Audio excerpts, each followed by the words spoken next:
turning to Genesis chapter 23. In this chapter, we have the death of Sarah. And, of course, the death of Sarah creates a need that Abram has not had previously, and that is a place to call his own little spot of land where he can bury his dead. This is the first person in his family who has died, and he has not needed to, secure any plot of land. Now, he's living in Canaan. He's wandering around in Canaan, a land that God has promised will belong to him and his descendants forever, but he doesn't own any of it. And so he has to acquire a piece of property, and this property will become a long-standing burial plot for him and his family for several generations afterward. We read in chapter 23, verse 1, Sarah lived 127 years. These were the years of the life of Sarah. So Sarah died in Kirjath Arba, that is Hebron, in the land of Canaan, and Abraham came to mourn for Sarah and to weep for her. Now, Sarah is the only woman in the Bible whose age at the time of death is given. I don't know why that is. I don't know why it's not more often given. But we often have had men's deaths recorded previous to this and their age at death. Sarah is distinctive in that respect. And she therefore died when Isaac was about 37 years old, because she was 90 when he was born. And Abram now is needing to obtain a piece of property, so he approaches the local people who were said to be the sons of Heth, also known as the Hittites. They were a tribe in the land of Canaan whose basically their civilization has been very well documented from archaeology in the past century, but previous to about a century ago, many scholars thought the Hittites, the sons of Heth, did not ever exist. They are mentioned frequently in the Bible. Even as late as the time of David, Uriah the Hittite was the first husband of Bathsheba. And so they span a time of history in the Bible from Abram's time, at least to David's time, which is 1,000 years. But archaeology has now been able to document Hittite civilization, about 1,500 years of Hittite civilization. And we know quite a bit about the way they transacted business, and this chapter is a pretty good example of how it was done. It says, Abram stood up before his dead and spoke to the sons of Heth, saying, I am a foreigner and a sojourner among you. Give me property for a burial place among you, that I may bury my dead out of my sight. And the sons of Heth answered Abraham, saying to him, Hear us, my lord. You are a mighty prince among us. Bury your dead in the choicest of our burial places. None of us will withhold from you his burial place, that you may bury your dead. Now, I just point something out here which is, I think, significant. And that is that Abram, although God had promised that that was his land, he acknowledged that he was still at this point a stranger and a sojourner in other people's land. He didn't say, I really deserve this land because the God who created it has offered it to me, given it to me. But he acknowledges that these people have lived there before him, and that at this point they still have a right to be there. God has not yet driven them out, as he will later in the days of Joshua. And Abram humbly acknowledged himself to be only a foreigner and a sojourner among them. Actually, in Hebrews chapter 11, this statement of Abram's is referred to as something, I suppose, to speak of his humility. Because in Hebrews 11:13 it says, These all died in faith, and those who have been previously mentioned to this verse included Abram, Isaac, and Jacob. It says, These all died in faith, not having received the promises, and having seen them afar off, they were assured of them and embraced them, and confessed that they were strangers and pilgrims in the land, or on earth. Now, the statement in Hebrews is they were strangers and pilgrims on the earth. Could be translated on the land, but on earth or in the land would be probably what you'd expect. And since it says on the earth, I believe it's saying that even though Abram was suggesting that in that particular land he was a stranger and a sojourner, that the writer of Hebrews sees more in it than that. He was acknowledging that he had another land, not of this world. In fact, that's what it says in the next verses. In Hebrews 11:14 and 15 it says, "For those who say such things declare plainly that they seek a homeland. And truly, if they had called to mind that country from which they had come out, they would have had opportunity to return." Verse 16, "But now they desire a better, that is a heavenly country. Therefore God is not ashamed to be called their God, for he has prepared a city for them." Now, it says that they were acknowledging that this country, this land that they were in, was not their own. And while Abram seems to only be saying that about the land of Canaan, the writer of Hebrews says this really is far more true of all of us than maybe just that. All of us really are looking for another country that's not of this world. And it says even Abraham was looking for a heavenly country. Now, where did he get that idea? I believe it's based on how the New Testament writers understood the promise that was made to Abram about his seed, and that the heavenly country is the city of God, the New Jerusalem. He was looking for a city whose builder and maker is God. And the Messiah's kingdom is really what is in view there, I believe. But to acknowledge one's pilgrimhood and sojournerhood is an important thing, apparently even for Christians today, according to 1 Peter in chapter 2. 1 Peter 2:11 says, "Beloved, I beg you as sojourners and pilgrims, abstain from fleshly lusts which war against the soul." So, he says you should have your conduct honorable among the Gentiles, that when they speak evil against you as evildoers, they may, by your good works which they observe, glorify God in the day of visitation. Peter assumes that there's kind of two different cultures here. There's the culture of the Gentiles, and there's our culture. Ours is the culture of people who are not really part of this present system in this present age. We have conduct among them. We live among them. And our standards are different than theirs, and it's important for them to notice the superiority of the morality of our standards so that they might be attracted to it, and that our conduct should be honorable among them. But Peter addresses the church as strangers and sojourners, or pilgrims. Also in 1 Peter 1:1, although it doesn't maybe come out in our, well, it does come out somewhat in our English translation, Peter, an apostle of Jesus Christ, to the pilgrims of the diaspora in Pontus, Galatia, Cappadocia, etc. He refers to the Christians as the diaspora. Now, many people think that Peter's referring to the Jews because they were called the diaspora, the Jews who were scattered outside of the land of Canaan. The diaspora means those who are scattered, those who are dispersed. And all the Jews who did not live in the land of Israel in the days of the New Testament were referred to as the diaspora. There are, of course, the Koreans speak of the diaspora of the Koreans. There's Koreans all over the world outside of Korea are called the diaspora. Any group of people that are scattered from their country are the diaspora. But Peter uses it here, I think, figuratively. He says that the Christian church in the world is like the Jewish diaspora, which is spread outside their homeland. They are pilgrims traveling. They are dispersed in the world and away from our homeland. And so Abram is the first to acknowledge this. And what I think is interesting is in Genesis 23:4, where he says, "I am a foreigner and a sojourner among you." They say to him in verse 6, "Hear us, my Lord, you are a mighty prince among us." Notice the difference. They acknowledge him as a prince of God, actually is what it says in the Hebrew. You are a prince of God among us. But they acknowledge that of him.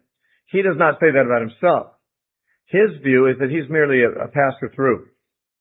But it says we take on the character of persons belonging to another society, not the society that we're in, really. Although we participate in it, and we're not trying to stand aloof from it, yet we have different loyalties, we have different values, and as we behave as strangers and pilgrims, rather than seeking to fit in by compromise, well, it's actually when we are true to our pilgrim character that the world recognizes us for what we are and should be. They can recognize the church as something superior when the church sees itself as something different. And I think the biggest mistake that many times the Christian church makes is they feel like we need to fit in well. We need to copy. We need to imitate the world. Many times in our church services, the idea seems to be, let's make this as much like an entertainment situation such as the world would enjoy, so maybe they'll enjoy coming to our church. Or we want to act like we're, not really different in ways.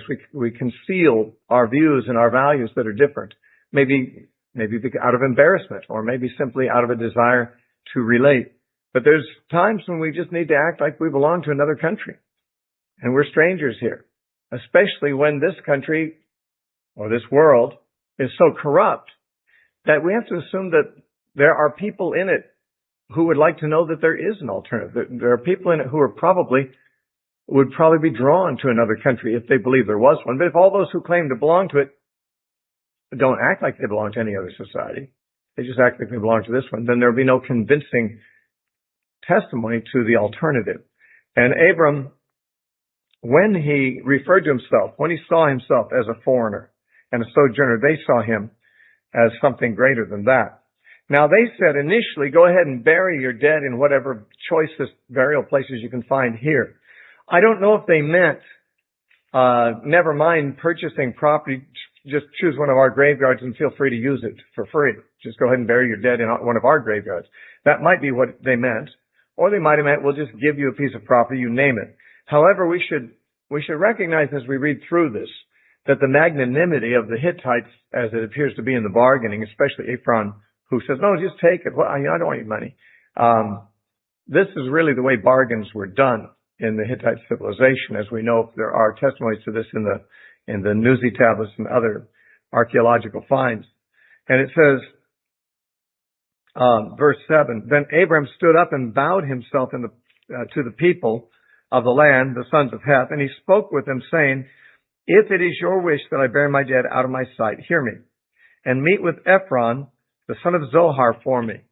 Apparently he had already kind of scouted out the various real estate that might be suitable for what he was looking for, and he had identified this one cave on a certain patch of ground, and he'd even done a title search and found out that it was owned by a guy named Ephron. And so he asked that the Hittites would intercede for him with Ephron and make him amenable to selling the property. Verse 9 says that he may give me the cave of Machpelah, which he has, which is at the end of his field. Let him give it to me at the full price as property for a burial place among you. Now Ephron dwelt among the sons of Heth. And Ephron the Hittite answered Abraham in the presence of the sons of Heth, all who entered at the gate of the city, saying, no, my lord, hear me. I give you the field and the cave that is in it. I give it to you in the presence of the sons of my people. I give it to you. Bury your dead. Then Abram bowed himself down before the people of the land, and he spoke to Ephron in the hearing of the people and of the land. If you will give it, please hear me. I will give you money for the field. Take it from me, and I will bury my dead there. And Ephron answered Abraham, saying to him, my lord, listen to me. The land is worth 400 shekels of silver. What is that between you and me? So bury your dead. And Abraham listened to Ephron, and Abram weighed out the silver for Ephron, which he had named in the hearing of the sons of Heth, 400 shekels of silver, currency of the merchants. Now, again, it sounds like Ephron's being very generous. Oh, just take it, just take it, just take it. He says 3 times in one verse. He says, I give it to you, I give it to you, I give it to you. And Abram said, nonsense, I'll give you the fair price. They said, well, okay, it is worth so much. Now, the amount that was quoted, 400 shekels of silver, there are disputes among scholars as to its actual value. Compared with other purchases in the Bible, it seems exorbitant. For example, Jeremiah bought a field for 17 shekels of silver in the book of Jeremiah. Now, this is 400 shekels of silver. And some scholars say that 400 shekels of silver is the amount the average laborer would make in 50 years. Now, Abram was rich enough that it wouldn't hurt him to do that. He was an extremely wealthy sheik, and it may be that Ephron was taking advantage of it. Although some scholars say, well, the shekel had different values at different times, just like gold and silver do today. They didn't have coinage back then. You can see he weighed out the silver. It was sold by weight. And so instead of having minted coins, they sold it by the ounce or by the shekel. And just as today, the value of gold and silver goes up and down, some say, well, in the time of Jeremiah, the value of the shekel may have been very different than that in the days of Abram, and that is possible. It does say in that last line of verse 16, according to the currency of the merchants. Now, currency doesn't mean coinage. It would mean, whatever value the merchants at that time placed on the shekel. Nonetheless, it does seem like a high price. I mean, if Jeremiah could buy a field for 17 shekels, and I believe Omri bought the entire city of Samaria for, I don't remember the exact amount, I think it was like 600 shekels, something like that. A whole city he bought for a little, half again is this much. It does seem like Ephron was taking advantage somewhat of this rich guy who had no choice but to buy at whatever price he offered. After all, Sarah was rotting. I mean, these transactions had to be done quickly. They didn't embalm people back then. The Egyptians did, but other people didn't.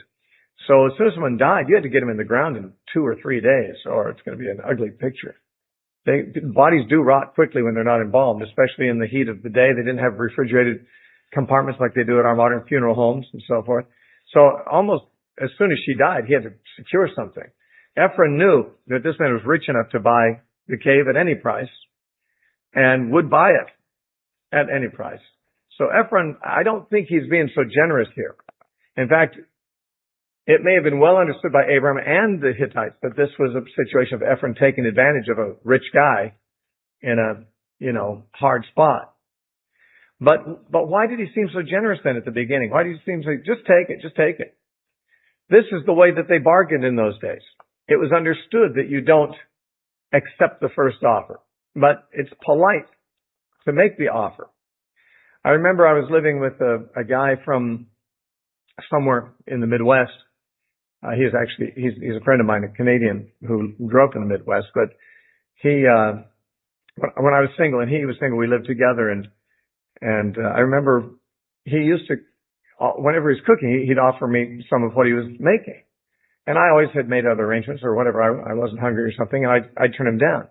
And then a few minutes later, he'd offer it to me again. I'd turn him down. And then he'd offer it to me a third time. And after he did this a few times, I said, why do you keep offering me the food when I tell you I don't want it? He said, he said, where we come from, you're supposed to turn down an offer of food the first 2 times, but even if you want it. So we offer it 3 times, our culture.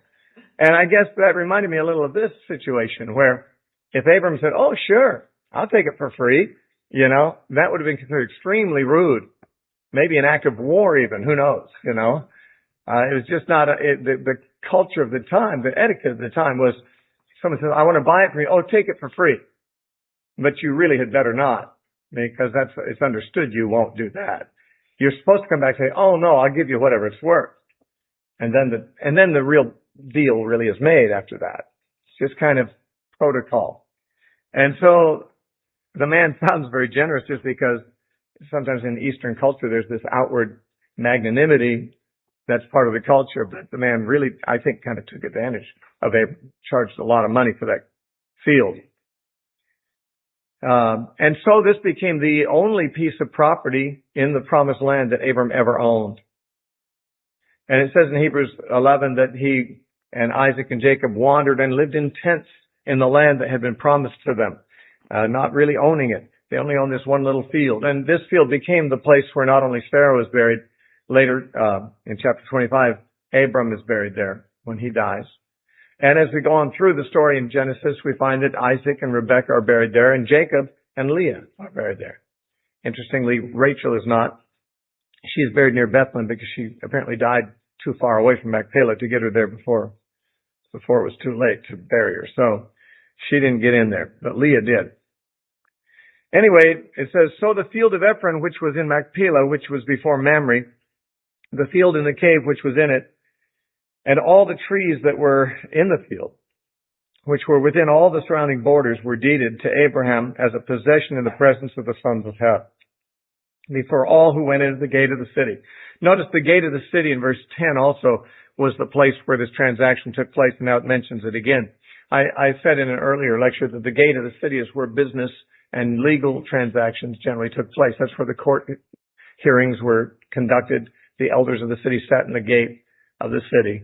And so also this, as a legal transaction, had to be done in the gate of the city where the magistrates of the city would be sitting. And after this, Abram buried Sarai, his wife, in the cave of the field of Machpelah, before Mamre, that is Hebron, in the land of Canaan. So the field and the cave that is in it were deeded to Abram by the sons of Heth as property for a burial place. So not much happens in that chapter except that Sarah dies and he acquires land, but that is something. He now has an anchor in the land. He now has something he really owns there. Now the rest of the land will become the property of his descendants by military conquest.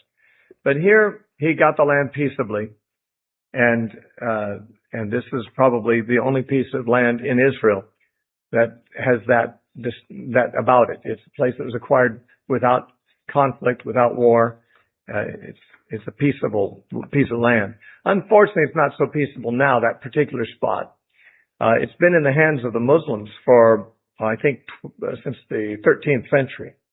And they have a mosque standing on what they believe is this spot. Now, I say what they believe is this spot because the Muslims have not allowed any non-Muslims into this mosque or into this place where presumably the patriarchs are buried. And to my mind, that'd be perhaps the most interesting spot to see in the Holy Land. Some people might like some other spot because of some famous story, but if you actually stood at the grave where Abram and Sarah and Isaac and Jacob and Rebecca and Leah were buried, and possibly Joseph too, it would be, I don't know, to me that'd be an awesome thing, stand there and say, all those people I've read about are right in there, you know? Now, the problem is, it's not entirely certain it's the same spot. And after the Six-Day War in 1967, the Jews gained access to the place for the first time in centuries. And the access to the tomb where the bodies are buried is under the floor through a really small opening, like only about 11 inches wide. It's too narrow for an adult to get in. And during that brief period while the Jews had some access to it, a 12-year-old girl agreed to go down there and check and see what's down there. And they lowered her down on a rope with a torch, you know, or with a flashlight. And she saw the burial compartment and so forth, but there were no bones there. So no one knows if the bones, you know, they're just too old, they deteriorated, or if they were later moved by the Arabs or whatever. But she couldn't find any of the bones there. So it might not even be the right spot. Or it might be that after, you know, this is 4,000 years ago. In 4,000 years, lots of things can happen. There are grave robbers and things like that. So there were not apparently any bones in there when she went down there. And so, of course, the correct identification of these spots in the Holy Land has always been tricky. This one was this location was identified in the 12th century, I believe. And I'm not sure how they identified it. You know, when you go to the Holy Land, so-called, to Israel, a lot of the places, a lot of the sites that are considered to be the holy sites, you know, the place where Jesus allegedly was born, the place where the Sermon on the Mount was preached, and those kind of things, those were identified not by any scientific or archaeological means in many cases. When Constantine, the emperor, became a Christian, his mother professed to have visions. And she identified many of these holy spots in the Holy Land from her visions. So, I mean, depending on how much you trust her, the veracity of her spiritual experiences will depend on how much we can trust the traditional sites of many of these things. Though I don't think she was the one who identified this place, because from what I've read, it was identified much later than her time. And that was a short chapter. We now come to a very long chapter. And it's made the longer by the fact that it tells the same story twice in detail. This is the story of the marriage of Isaac. Now, Abram's going to die in chapter 25, right at the beginning of the chapter. It's clear that we're almost finished with his story. There's only a couple of things that needed to be done. We had to record how he found a place that he himself would be buried and where Sarah was buried. We also have this other unfinished business. Isaac's not married. Isaac needs a bride. He's 40 years old. There's been God's promise that through this son, all the nations are going to be blessed, but he's going to have children for that.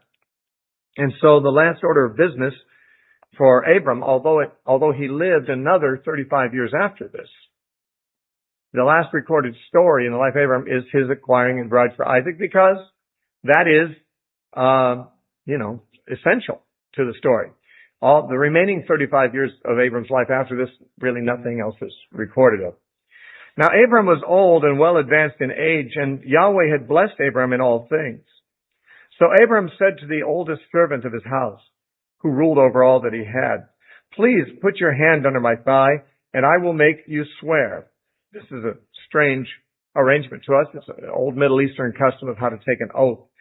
The putting of the hand under the thigh, scholars are not really sure exactly what it signified, and that's not too unusual for things in such ancient cultures. They had these practices, and it's really you can only guess at, what the origin of that practice was. But, and I don't know, but most scholars think that having the servant put his hand under Abram's thigh as he sat there was an act of submission or something like that.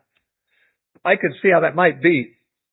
A man who wants to signify that he's not going to use his hands, if he sits on his hands deliberately, it makes it very clear that he's remaining powerless or inactive in a situation.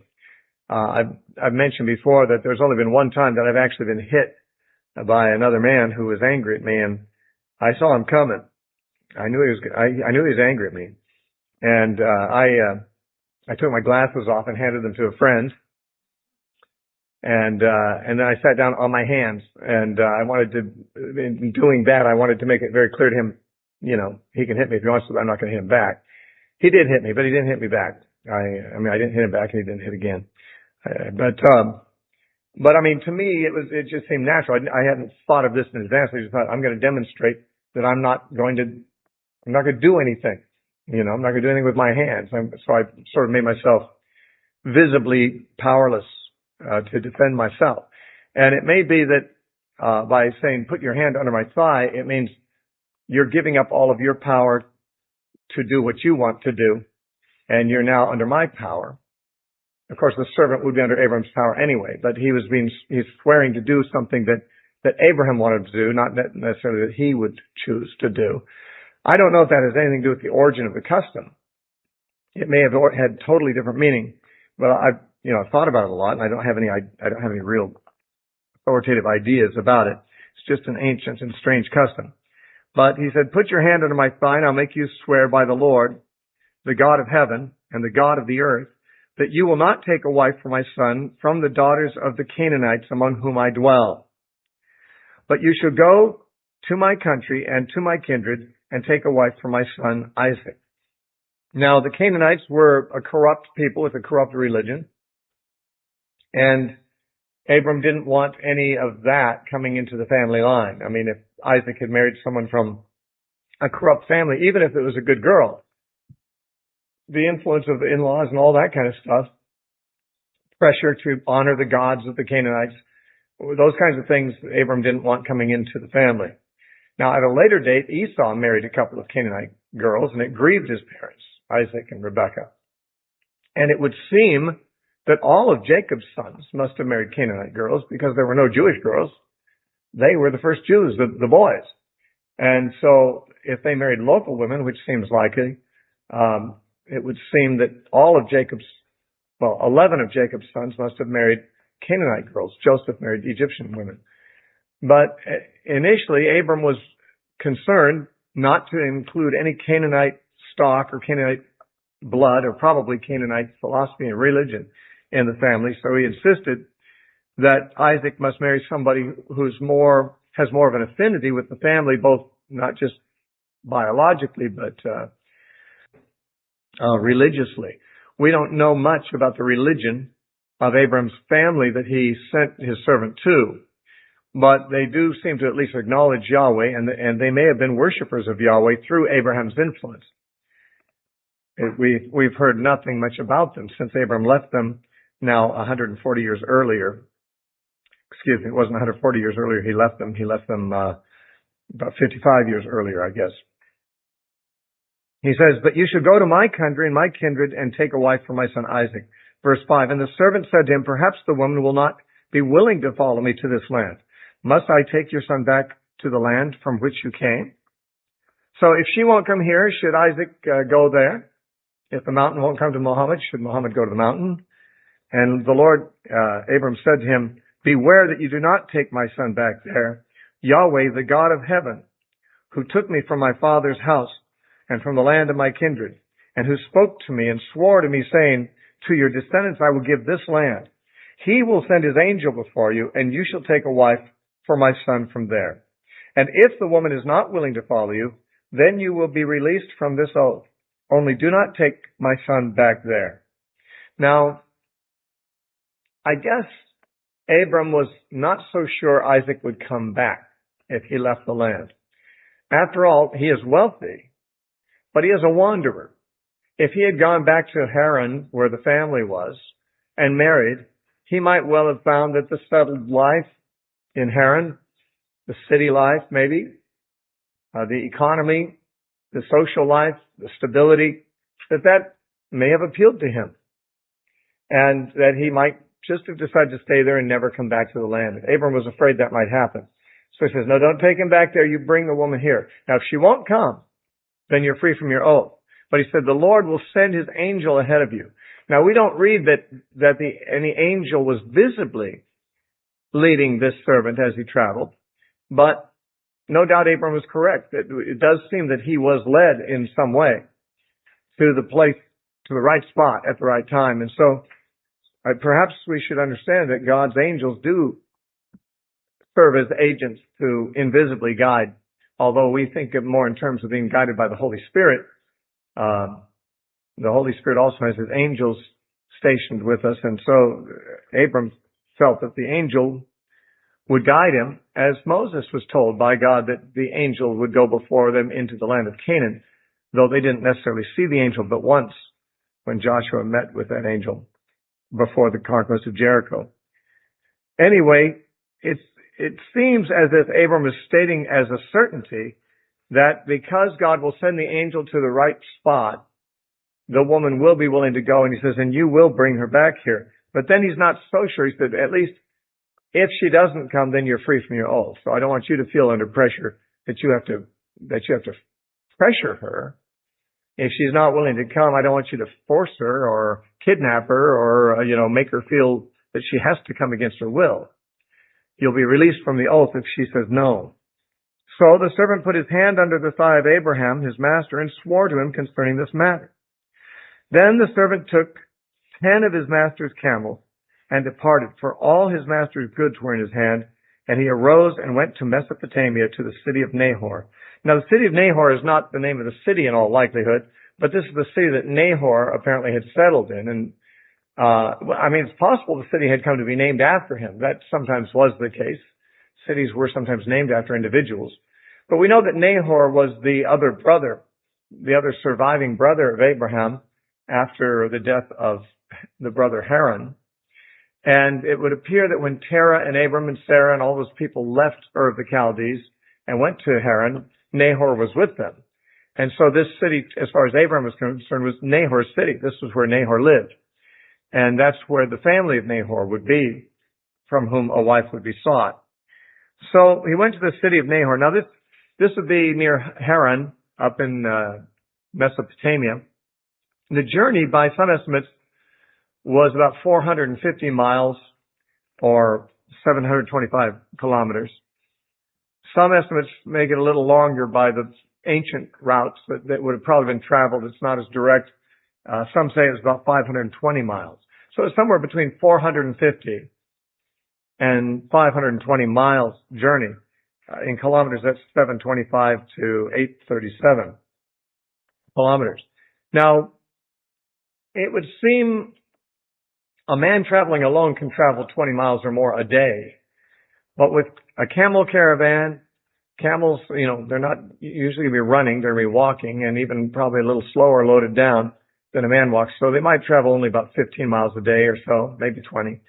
In any case, it would take between 20 and 30 days to make the trip across the desert. And he had these 10 camels loaded down with gifts, really, betrothal gifts.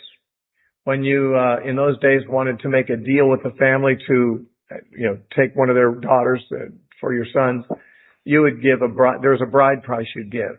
Now, Abraham, being extremely wealthy, could offer a very high bride price. 10 camel loads would be a very high amount of wealth, I'm sure, whatever was in it. We know there are gold rings and such because some of those are produced in the story. There might have been a lot of gold and silver and rubies, all kinds of stuff. It says he made his camels kneel down outside the city after he got there by a well of water at evening time, the time when women go out to draw the water. Customarily, the women would carry the water jars home. And so I don't know if he was just there because he was thirsty and it was the natural place to be, or if that's where he knew he'd meet the young women who were coming from town at that time to take water back home. Then he said, "O Lord, God of my master Abraham, please give me success this day and show kindness to my master Abraham. Behold, I stand here by the well of water, and the daughters of men of the city are coming out to draw water. Now let it be that the young woman to whom I say, please let down your pitcher that I may drink, and she says, drink, and I will also give your camels drink. Let her be the one whom you have appointed for your servant Isaac. And by this I will know that you have shown kindness to my master." Now notice the man assumes certain things. First of all, he assumes that there's a particular girl that God has appointed to be Isaac's wife. And secondly, he assumes she's going to be among the girls who are going to be coming out.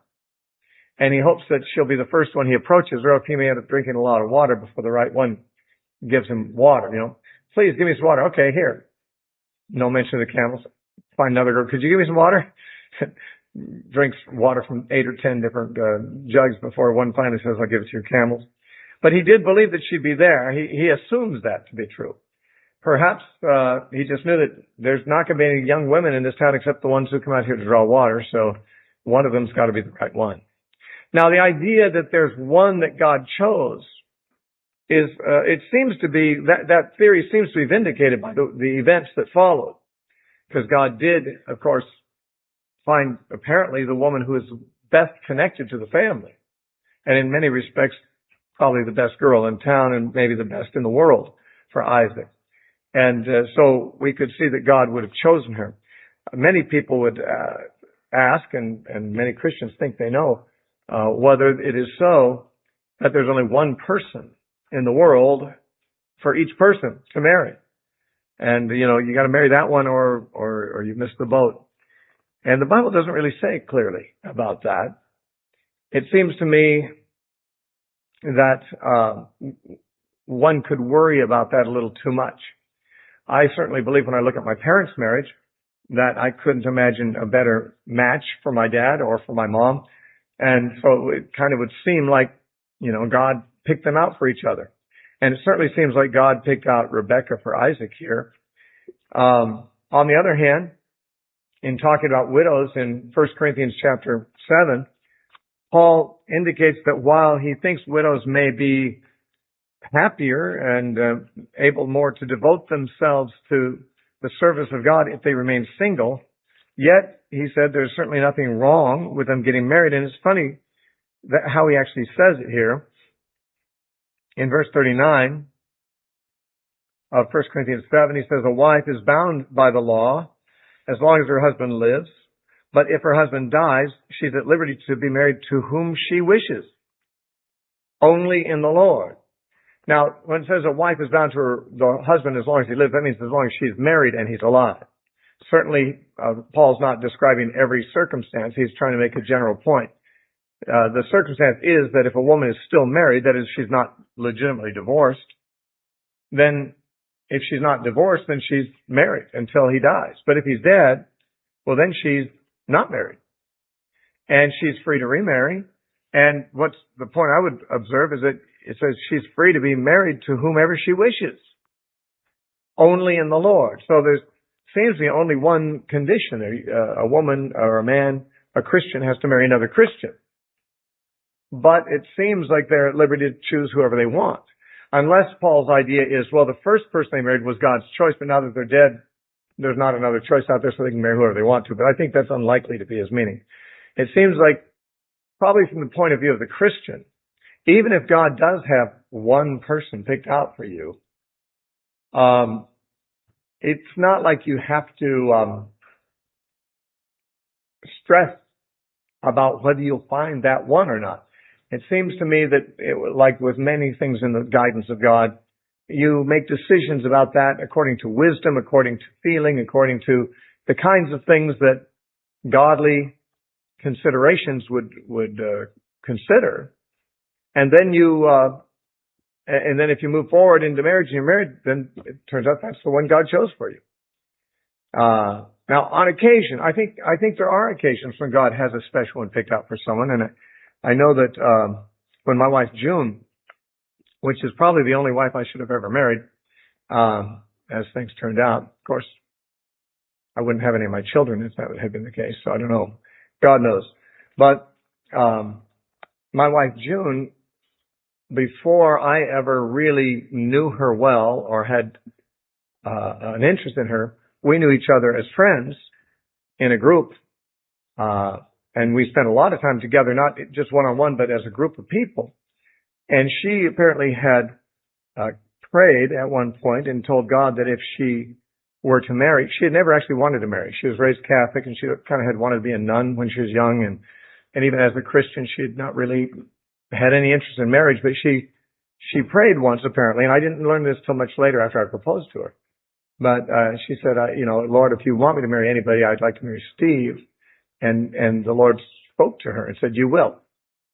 And she didn't say anything about it to me, but later I proposed to her, and then later she told me about this incident. But I don't know if that means that God had the two of us picked out, and she was the only one in the world I could have married, or I was the only one in the world she could have married, or if God just knew it was going to happen and assured her that it was going to happen. I think Christians who are single can stress about this an awful lot. Like, well, is this the one that God has chosen?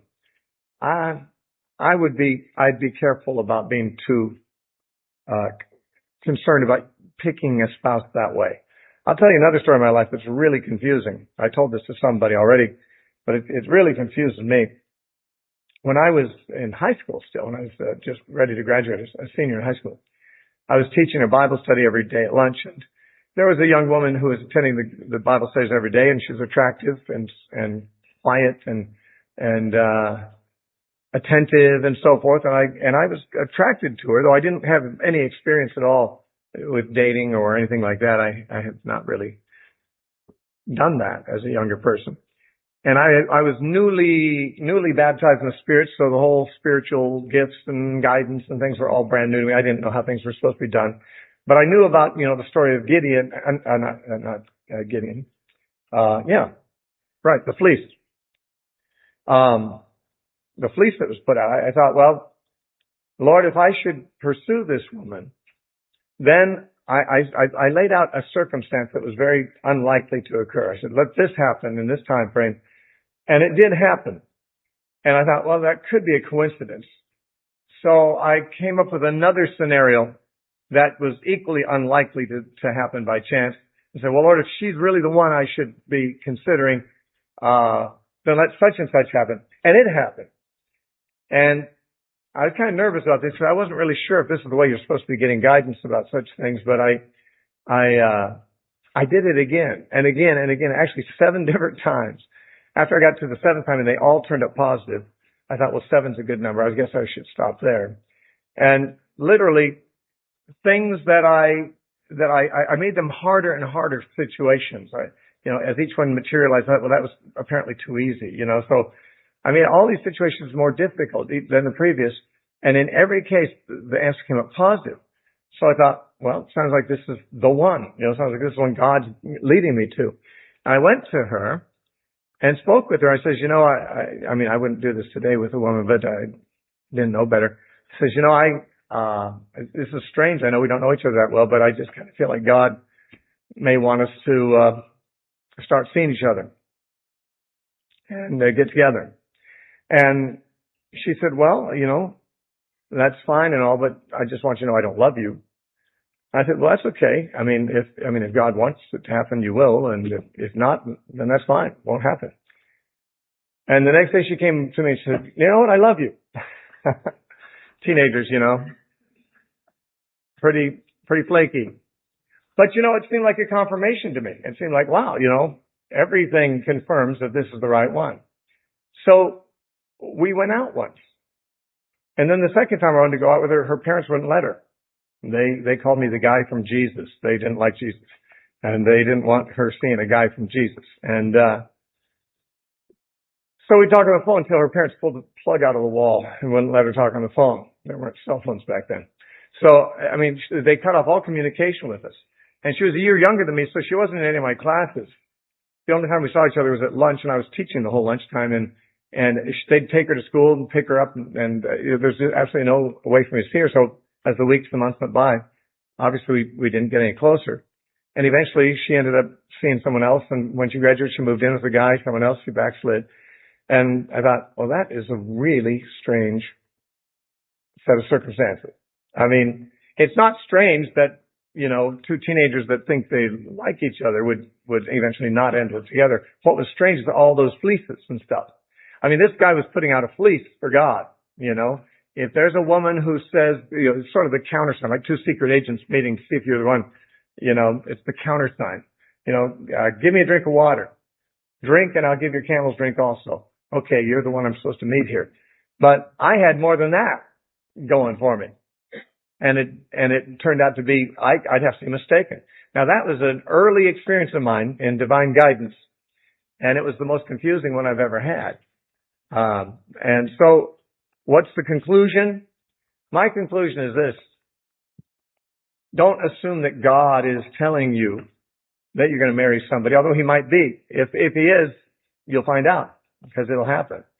But I think that it's an awkward and dangerous thing for someone just to feel, they're obviously someone you're already attracted or infatuated with, saying, God's telling me to do this, and then if it doesn't happen,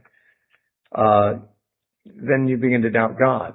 I think that it's hard to know. It's hard to be objective. And I don't know if I fooled myself or what in that situation, but it was very instructive to me. And it made me think, okay, I'm never going to marry somebody just because I think I've got signs or because I think there's some kind of supernatural thing going on here, because that obviously can be from more than one source. In any case, it worked in this case. And maybe that's what encouraged me in those days to try that. But I guess God does different things in different cases. There weren't too many women in the whole world at that time that would qualify for Isaac's wife. After all, the whole world were pagan. Perhaps only this family were believers in Yahweh in the whole planet. So for there to be one girl that would be right for Isaac is not unthinkable.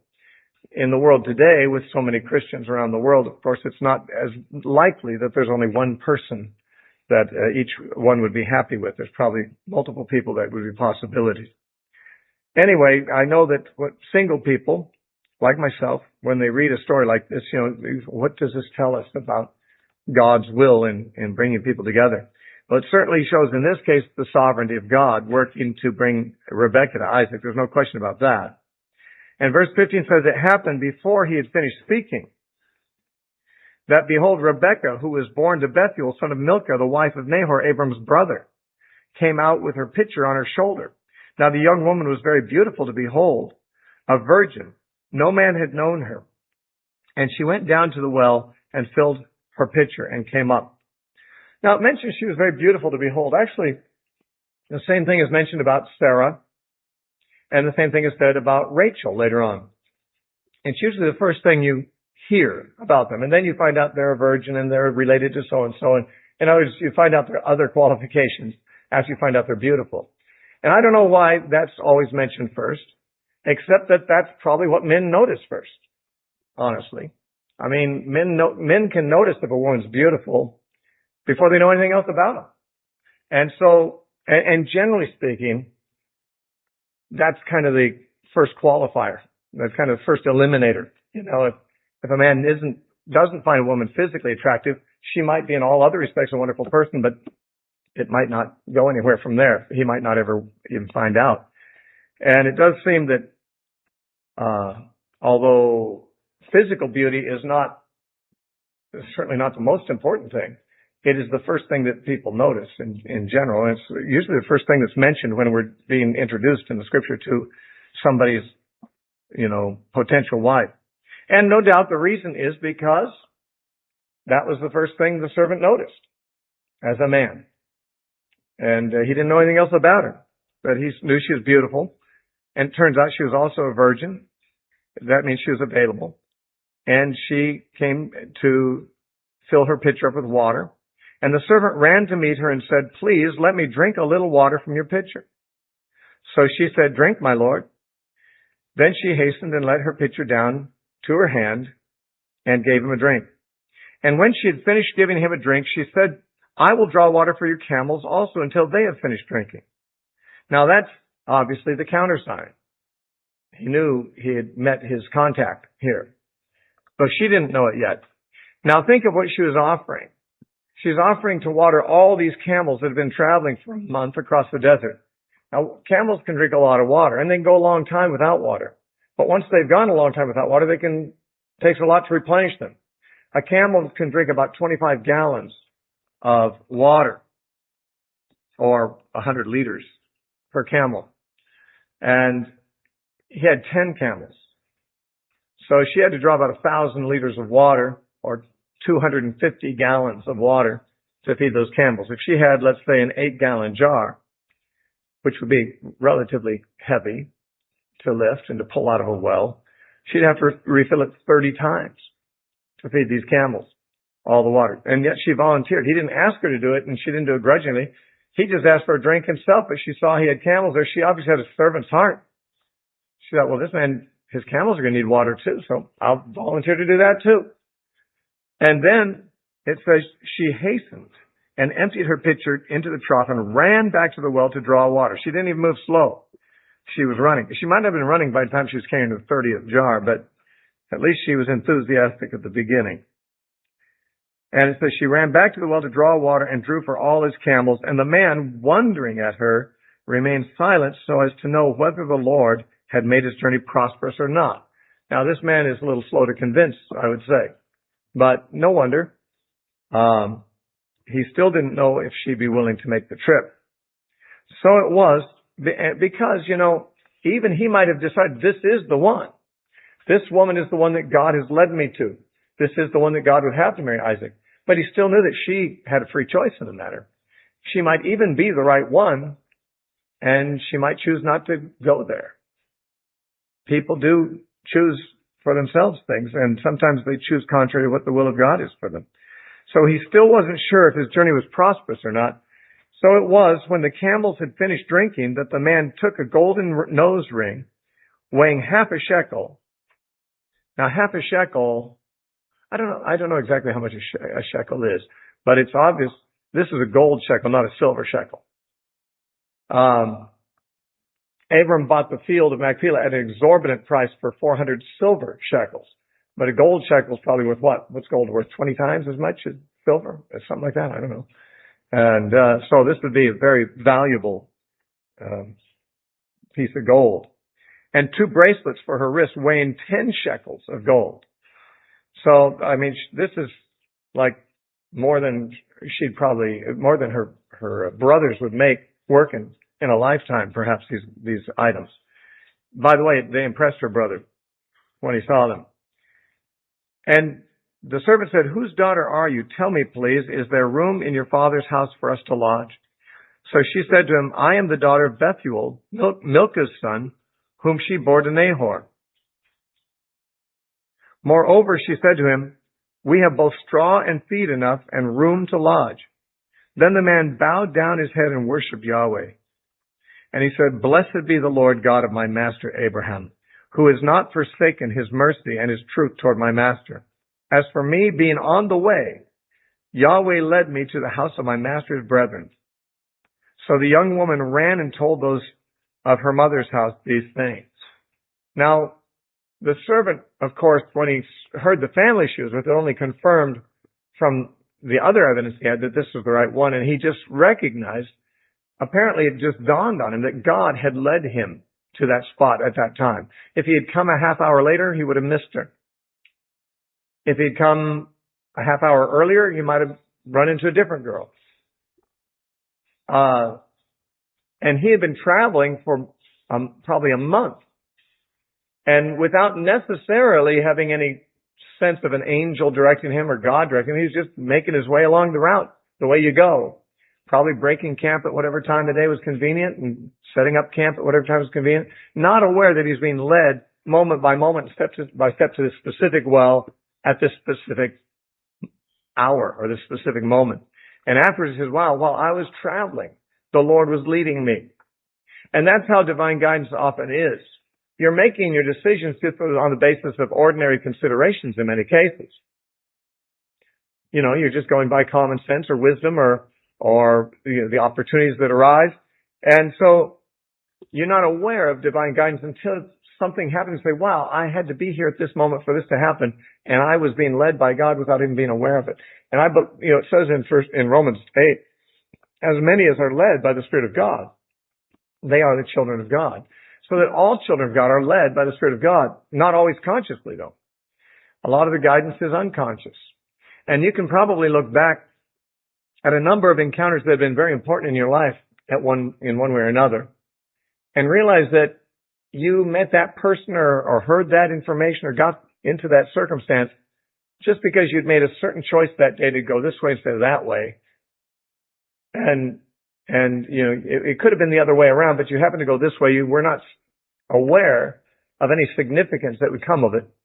But God was leading you. You can see in retrospect, oh, God was leading me into this situation because of these things.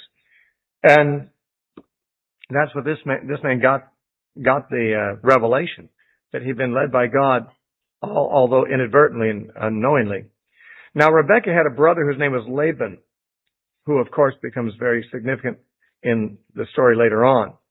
And Laban ran out to the man at the well. Now he saw, of course, the gold and stuff. So it came to pass when he saw the nose ring and the bracelets on his sister's wrists, and when he heard the words of his sister Rebekah saying, thus the man spoke to me, that he went to the man, and there he stood by the camels at the well. So the servant had stayed at the well, waiting to see if the family would come out and invite him in. Rebekah had gone home and taken the news. And Laban said, come in, O blessed of Yahweh. Why do you stand outside? For I have prepared the house and a place for the camels. Now it's interesting that Laban blessed him in the name of Yahweh. Laban was not an extremely godly man, but it's clear that he was not using the names of the foreign gods in his blessings, and apparently the family maintained the religion of Yahweh in some sense, maybe not exclusively, but it's clear that the first name for God that came to his mind just spontaneously was that of Yahweh, and that's a good sign in a world of pagans and hard to find people who knew the God of Abraham. And so the man came to the house, and he unloaded the camels, and he provided straw and feed for the camels and water to wash his feet and the feet of the men who were with him. And food was set before him to eat.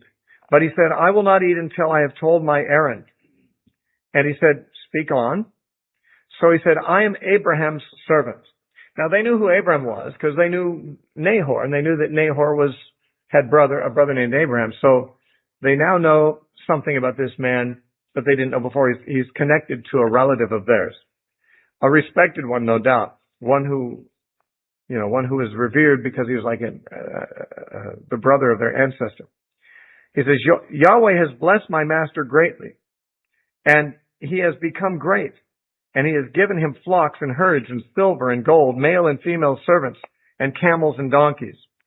Certainly the lot that he had brought with him on those camels was a demonstration of the wealth of Abraham. And Sarah, my master's wife, bore a son to my master when she was old, and to him he has given all that he has. Now my master made me swear, saying, you shall not take a wife for my son from the daughters of the Canaanites in whose land I dwell. And now he goes through the whole story. We don't have to read the whole story again because we read it already. He goes through the details about how he made this agreement with God to have a girl answer this way and so forth. He tells the story completely. And he says in verse 49, now, if you will deal kindly and truly with my master, tell me, and if not, tell me, that I may turn to the right hand or to the left. I need to know if I'm going to have to keep looking for another girl or if this is going to be the one. And it depends on you guys because I can't take her without your permission. Now, her older brother is in the negotiations more than her father. It may suggest that her father was very old and nearly incapacitated. He was there, as we see in verse 50. But most of the negotiations seem to be done by Laban, her older brother, who may have been assuming the role of leadership in the home at this point because of the father's perhaps incapacity. Then Laban and Bethuel answered and said, "The thing comes from Yahweh. We cannot speak to you either bad or good. Here is Rebekah before you. Take her and go, and let her be your master's son's wife, as the Lord has spoken." And it came to pass, when Abram's servant heard their words, that he worshipped the Lord, bowing himself to the earth. Then the servant brought out jewelry of silver and jewelry of gold and clothing, and gave them to Rebekah. He also gave precious things to her brother and to her mother. And he and the men who were with him ate and drank and stayed all night. Then they arose in the morning, and he said, "Send me away to my master." But her brother and her mother said, "Let the young woman stay with us a few days, at least 10. After that she may go." And he said to them, "Do not hinder me, since Yahweh has prospered my way. Send me away so that I may go to my master." So they said, "We will call the young woman and ask her personally." Then they called Rebekah and said to her, "Will you go with this man?" And she said, "I will go." So they sent away Rebekah, their sister, and her nurse, and Abraham's servant and his men. And we haven't read too much about the men who were traveling with him, but since he was traveling with a lot of treasures, he probably had an armed entourage with him. Remember, Abraham had sufficient armed servants that he could fight an army, and he had done so. This entourage might have been 50 or 100 men armed, traveling with these camels to make sure that, raiding Bedouins wouldn't come and steal and kill the servant and ruin his mission. I'm sure Abram took every precaution. So there's probably quite a large group here. And they blessed Rebekah and said, "Our sister, may you become the mother of thousands of 10,000s, and may your descendants possess the gates of those that hate them."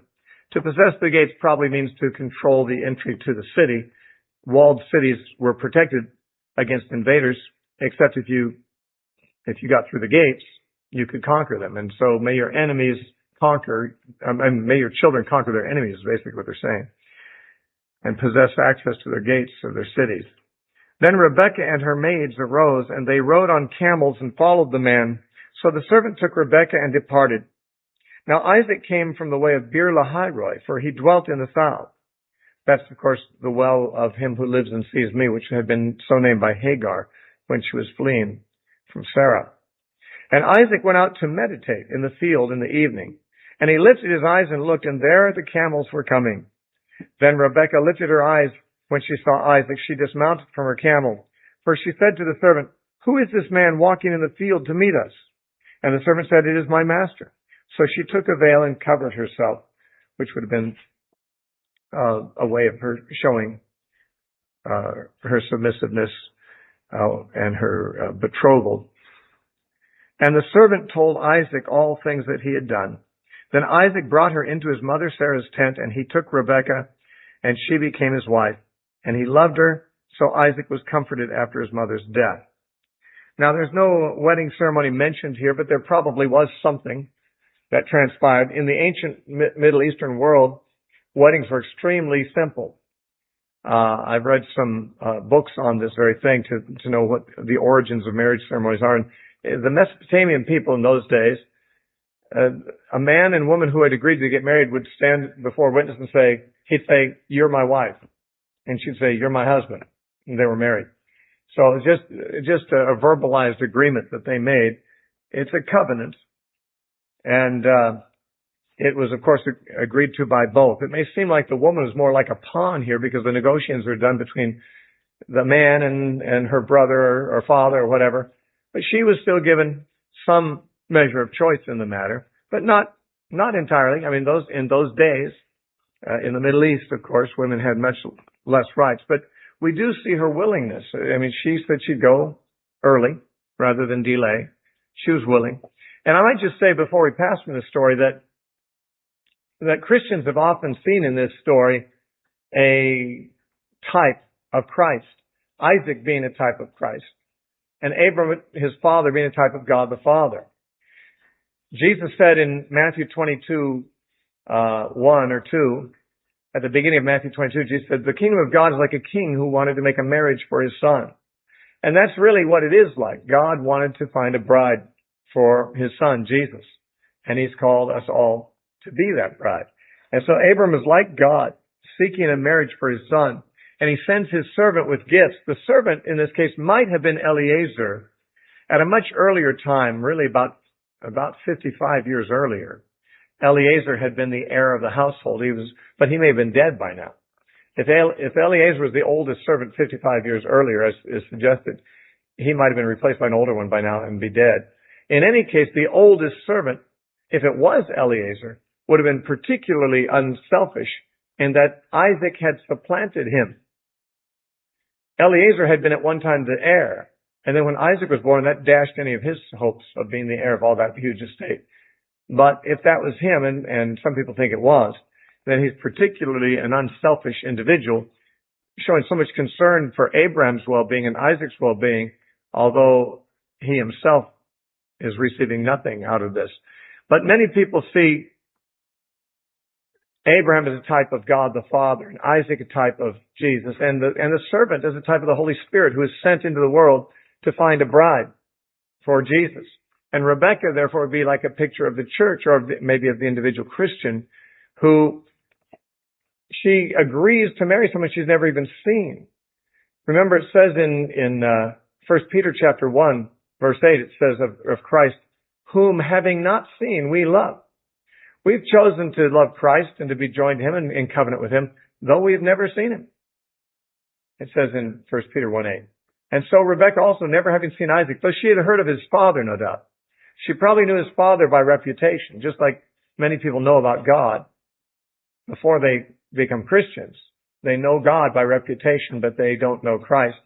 And there's a decision made to be connected to him and to be committed to him before even meeting him face to face.